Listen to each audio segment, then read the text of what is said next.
क्या आप भी सोचते हो म्यूचुअल फंड में पैसा तभी बनता है जब लाखों का इन्वेस्टमेंट हो? तो फिर मैं 50,000 पर मंथ कमाने की बात कैसे कर रहा हूँ, वो भी सिर्फ डिसिप्लिन और एक सिंपल फार्मूला से। मैं खुद कोई रिच फैमिली से नहीं आता, पर सपने बड़े।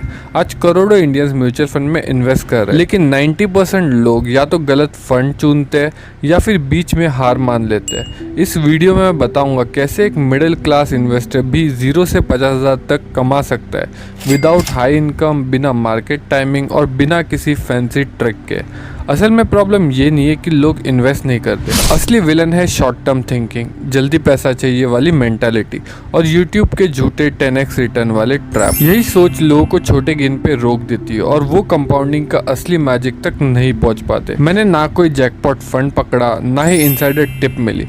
मैंने सिर्फ एक डिसिप्लिन स्ट्रैटेजी फॉलो की, एक रियल फार्मूला जिससे मैं आने वाले टाइम में 50,000 पर मंथ कमाने वाला हूँ। और ये फार्मूला आज मैं आपको स्टेप बाय स्टेप एक्सप्लेन करूँगा। शॉकिंग बात यह है, मैंने शुरू में सिर्फ 500 पर मंथ इन्वेस्ट किया था, फिर भी रिजल्ट आया। सिर्फ एक रीज़न था, मैंने स्ट्रैटेजी बदली, एक्सपेक्टेशन नहीं। तो ये स्ट्रैटेजी में आपको 3 स्टेप है, हर एक स्टेप को हम इन डेप्थ समझेंगे। और हाँ, वीडियो के बीच में मैं आपको एक बोनस टिप भी दूंगा जो 95% लोग यूज़ नहीं करते और खुद का ही रिटर्न कम कर लेते हैं। तो स्टेप नंबर 1 है seed strategy. Start small but start now. लोग सोचते हैं जब इनकम ज़्यादा होगी तब इन्वेस्ट करेंगे, लेकिन म्यूचुअल फंड में पैसा ग्रो करने के लिए अमाउंट से ज़्यादा इम्पॉर्टेंट है कंसिस्टेंसी। 500 पर मंथ से भी आप शुरुआत कर सकते हो। SIP की मदद से आप पहले तो हैबिट बना लो, रिटर्न अपने आप बनने लग जाएगा। Time is equal to magic. जितना जल्दी आप शुरू करोगे उतना ज़्यादा आपका फ़ायदा मिलेगा लॉन्ग टर्म में। अगर आपने 500 पर मंथ से शुरुआत की और 15% का भी अगर आपको कैगर रिटर्न मिलता है तो सिर्फ 5 सालों में आपका जो कॉर्पस है वो 50,000 से ज़्यादा का हो जाएगा। और आपकी इन्वेस्टमेंट कितनी होगी? वो होगी करीब करीब 30,000 के आसपास। लोग म्यूचुअल फंड को सोचते हैं जैकपॉट की तरह, मतलब एक जैकपॉट मशीन है जहाँ पे आप 1000 डालो और 1 साल बाद वही आपको 1 लाख बना के दे देगा। फिर ऐसा सोचते हैं कि ये सिर्फ मार्केट एक्सपर्ट्स के लिए, मतलब सिर्फ जो समझदार लोग हैं वही इसमें इन्वेस्ट कर सकते हैं। पर यहाँ पे जो ऑप्शन है म्यूचुअल फंड का असली काम है कि छोटी छोटी सेविंग्स को लंबी अवधि में बड़ी वेल्थ में बदल देना। आपकी तरफ से प्रोफेशनल फंड मैनेजर इन्वेस्ट करता है स्टॉक्स में थ्रू म्यूचुअल फंड। आपके पैसे जो है वो अलग अलग कंपनीज में लग जाते हैं और डाइवर्सिफाइड हो जाते हैं। आपको मार्केट का एक्सपोजर मिलता है बिना आपके खुद एक्सपर्ट हुए। अब हम देखते हैं स्टेप नंबर 2, जिसके बिना स्टेप 1 का कोई भी फायदा नहीं है। स्टेप नंबर 2 है फिल्टर फार्मूला, सही फंड चुनने की टेक्निक। म्यूचुअल फंड में सबसे ज़्यादा लोग गलती करते हैं फंड सिलेक्शन में। या यूट्यूब पे जो भी उनको फंड ट्रेंडिंग दिखता है वो फंड वो लोग सिलेक्ट कर लेते हैं और उस फंड में वो लोग इन्वेस्ट कर देते हैं। बट ये गलती कभी भी मत करना। अभी मैं जो तुम्हें 5 पॉइंट्स देने वाला हूँ, जो आप बोल सकते हो एक फिल्टर फार्मूला है, अगर वो आपने अप्लाई कर दिया तो सही फंड मिल जाएगा। तो पॉइंट नंबर 1 है 4 स्टार या 5 स्टार की रेटिंग देखो। ठीक है, जो भी फंड आप देख रहे हो उसकी रेटिंग देखो क्या है, उसमें 4 या 5 स्टार होने चाहिए। दूसरा, 5 साल उसका कंसिस्टेंट परफॉर्मेंस देखो। ठीक है, उसने कंसिस्टेंटली मार्केट से ज़्यादा रिटर्न दिया है, कम रिटर्न दिया है, वो देखो, वो भी 5 साल की अवधि पे। ठीक है। तीसरा, लो एक्सपेंस रेशियो, खासकर डायरेक्ट प्लान्स में ये ज़रूर चेक कर लेना क्योंकि एक्सपेंस रेशियो आपका ओवरऑल जब का रिटर्न मिलता है उस पर बहुत इफेक्ट करता है। चौथा, स्टेबल फंड मैनेजर। ठीक है, ये इंपॉर्टेंट क्यों है? क्योंकि देखो फंड मैनेजर आपका पैसा इन्वेस्ट करने वाला है, तो फंड मैनेजर एटलीस्ट 3 से 4 साल उसी कंपनी में होना चाहिए, मतलब वही फंड मैनेज करते होना चाहिए, तभी जाके कहीं ना कहीं वो जो ग्रोथ है उस फंड का हो पाएगा। अगर जो फंड मैनेजर वो जस्ट नहीं आया तो वो आपको थोड़ा अवॉइड करना चाहिए। 5वां, बैलेंस्ड AUM। बहुत बड़ा या बहुत छोटा फंड मत ले लेना, मतलब बैलेंस्ड होना चाहिए। वो लोग AUM हैंडल कर रहे हैं, मतलब क्या होता है एसेट अंडर मैनेजमेंट, वो बैलेंस्ड होना चाहिए, बहुत ज़्यादा भी नहीं होना चाहिए, बहुत कम भी नहीं होना चाहिए। अब हम देखते हैं फंड कैटेगरीज, या फिर जो आप बोल सकते हो जो फंड हम रिकमेंड करते हैं। ठीक है, लार्ज कैप फंड है वो होते हैं stable growth plus low risk. दूसरा आता है आपका फ्लेक्सी कैप फंड जो कि डाइवर्सिफाइड प्लस फ्लेक्सिबल होता है। तीसरा आता है आपका ELSS फंड जिसमें होता है lock in plus tax benefit equal to long term discipline.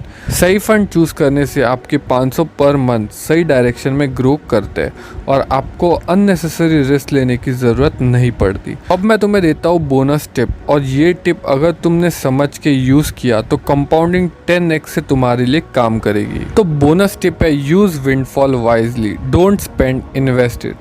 जब भी आपको कोई अनएक्सपेक्टेड पैसा मिले, जैसे बोनस मिल गया, कैशबैक मिल गया, या फिर आप फ्रीलांसिंग से कुछ इनकम कर लो, या फिर आपको गिफ्ट मिल जाए, तो वो जो सारा आपको पैसा मिल रहा है, ठीक है, उसे खर्च मत कर दो, या फिर नया फ़ोन या फिर गाड़ी वाड़ी में इन्वेस्ट मत करना, ठीक है। उसको क्या कर दो, आप SIP टॉपअप करवा लो, या फिर आप एक काम कर सकते हो, उसे लमसम इन्वेस्ट कर दो उसी म्यूचुअल फंड में। इससे क्या होगा, ठीक है, पहली चीज़ तो ये जो पैसा था वो अनएक्सपेक्टेड था, तो आपके मंथली बजट में होगा नहीं, ये आपको मंथली बजट के बाहर से आया हुआ है, मतलब आप इसे एक्स्ट्रा पैसा बोल सकते हो, ठीक है। तो इससे बेनिफिट क्या होगा, ये एक एज अ इंजेक्शन काम कर सकता है जो आपका कंपाउंडिंग है उसके लिए, ठीक है। और ये जो है ये लॉन्ग टर्म हैबिट बन सकती है, ठीक है। मतलब क्या है, लॉन्ग टर्म हैबिट में कैसा होगा, आपकी इन्वेस्टिंग जर्नी जो है वो स्पीड अप हो जाती है बिना जो आपको जो लाइफस्टाइल है उसे डिस्टर्ब किए, क्योंकि ये जो पैसा हो कैसा है, एक्स्ट्रा हुआ है। और ये आपको याद रखें, जब भी आपको समझो 1000 रुपये कैशबैक मिला शॉपिंग से, वो उठा के इन्वेस्ट कर दो। 5000 रुपये दिवाली बोनस मिला, वो उठाओ लमसम और उसी फंड में इन्वेस्ट कर दो। और ये छोटी छोटी जो इंजेक्शन है वो लगते जाएंगे और लॉन्ग टर्म कंपाउंडिंग आपकी बूस्ट होती जाएगी। अब एक बात है, एक चीज़ है जो मेरे को पर्सनली लगता है लोगों को पता होनी चाहिए जो म्यूचुअल फंड में इन्वेस्ट करते हैं, ठीक है। और वो चीज़ है, जो पहला पॉइंट है वो है कंपाउंडिंग टाइम लेता है। म्यूचुअल फंड की रियल आपको जो मैजिक अगर देखना है वो आपको 3 से 5 साल बाद दिखता है। शुरू में जो रिटर्न होते हैं वो आपको बहुत ही फ्लैट दिखता है, इसलिए आपको पेशेंस होना बहुत ज़रूरी है। जितने देर तक आप टिके रहोगे उतना तेज़ी आपको ग्रोथ यहाँ पे देखने मिलेगा। अगर तुम मेरी ये बात से एग्री करते हो, ठीक है, तो इस वीडियो को लाइक ज़रूर कर देना। और जो दूसरी चीज़ है वो है SIP का मतलब EMI नहीं होता, ठीक है। SIP एक कमिटमेंट है, पर EMI की तरह से बंद मत कर देना मार्केट अगर ऊपर जा रहा है या नीचे जा रहा है उसके बाद, ठीक है। बहुत लोग क्या होता है, मार्केट जब गिरता है तो डर के मारे जो SIP वो बंद कर देते हैं, बट SIP चलती रहनी चाहिए और तभी जाके आपको जो कंपाउंडिंग है वो देखने मिलेगी लॉन्ग टर्म में। और जो तीसरी चीज़ है, ठीक है, वो बहुत ही इंपॉर्टेंट है, जिसके बारे में थोड़े टाइम पहले बात की थी, फंड सिलेक्शन। सिर्फ ये मत देखो कि बड़े बड़े नाम है, बैंक्स के नाम है, इसलिए हमने उन फंड में इन्वेस्ट कर दिया। बड़े बड़े बैंक्स के नाम होने के बावजूद उसके बाद भी आपको रेटिंग देखनी है, रिटर्न हिस्ट्री देखनी है, एक्सपेंस रेशियो देखना है, हर एक चीज़, मतलब स्पेशली कंसिस्टेंट उसका जो रिटर्न है वो बन रहा है नहीं, वो चीज़ें देख ली। जैसे मैंने आपको जो फिल्टर बताया वो अप्लाई करें और उसके बाद ही आपको फ़ंड सिलेक्ट करना है, क्योंकि जो फंड आप सिलेक्ट करोगे समझो आप 20 से 25 साल के लिए सिलेक्ट करो, ठीक है। तो बहुत इंपॉर्टेंट होगा आपका सिलेक्शन, और वो सब सिलेक्ट करने के बाद ही उस फंड में इन्वेस्टमेंट करना चालू कर देना। तो अब देखते हैं हमारी जो आखिरी स्टेप है, जिसके बिना ये पूरा का पूरा वीडियो ही अधूरा है। तो स्टेप 3 है snowball system, auto growth via compounding plus top ups. लोग इन्वेस्ट तो करते हैं लेकिन बीच में SIP रोक देते हैं, या फिर बीच में अपना जो पैसा होता है वो निकाल देते हैं। यहीं पर जो आपकी कंपाउंडिंग है वो टूट जाती है। तो पहली चीज़ है री इन्वेस्ट ऑल रिटर्न।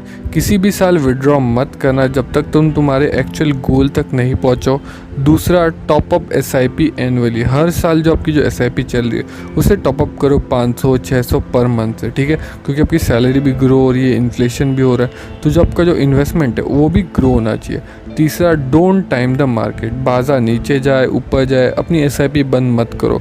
यहीं पे जो है बहुत लोग गलती कर देते हैं और जो कंपाउंडिंग है वो यहाँ पे रोक देते हैं। जब भी मार्केट गिरता है अपनी SIP रोक देते हैं, तो ये गलती बिल्कुल भी मत करना। चौथा, क्वार्टरली रिव्यू कर लो, या फिर आप बोल सकते हो साल में एक बार तो एटलीस्ट रिव्यू कर लो कि जो आपकी इन्वेस्टमेंट है, ठीक है, जो भी म्यूचुअल फंड में वो कैसे परफॉर्म कर रही है, बराबर इन्वेस्टमेंट हो रही है नहीं हो रही, स्टॉक्स कौन से चुनने जा रहे हो उस म्यूचुअल फंड से, हर एक चीज़ वहाँ पे देखो। पांचवा, यूज़ गोल बेस्ड SIP कैलकुलेटर, ठीक है, जो भी तुम्हारा टारगेट है, ठीक है, मतलब फ्यूचर इवेंट्स है जिसके लिए तुम पैसा बचा रहे हो, उसको बैक कैलकुलेट करो कि तुम्हें कितना पैसा इन्वेस्ट करना पड़ेगा, तब जाके इतने सालों में एवरेज अगर रिटर्न ये रहे तो इतना मेरे को SIP करना पड़ेगा। ये बैक कैलकुलेशन करो तभी तुम्हें आइडिया मिलेगा। Like if you start with like 500 per month और इंक्रीज़ करते हो हर साल 15% से, तो 5 से 6 साल में जो तुम्हारा जो कॉर्पस है वो 50,000 से ज़्यादा तक ग्रो कर सकता है, वो भी बिना टेंशन किया। तो अगर मैं यहाँ पे एक एग्जांपल से समझो तुम्हारी एज है अभी 25 साल, तो अभी से तुम अगर 10,000 पर मंथ की SIP करते हो, वो भी अगर तुम 10% टॉपअप करते हो, ठीक है, और तुम्हें 15% का रिटर्न मिलता है, वो भी 15 साल के लिए, तो तुम्हारा जो इन्वेस्टमेंट है वो होगा 38 लाख का, और तुम्हारी जो पोर्टफोलियो की वैल्यू बनेगी वो बनेगी 1 करोड़ के आसपास। अब इस 1 करोड़ से तुम 50,000 तक निकाल सकते हो थ्रू SWP, ठीक है। तो SWP क्या होती है, सिस्टमेटिक विड्रॉल प्लान, जिस पे मैं ऑलरेडी एक वीडियो बना चुका हूँ, जिसका लिंक आपको इस वीडियो के डिस्क्रिप्शन में मिल जाएगा।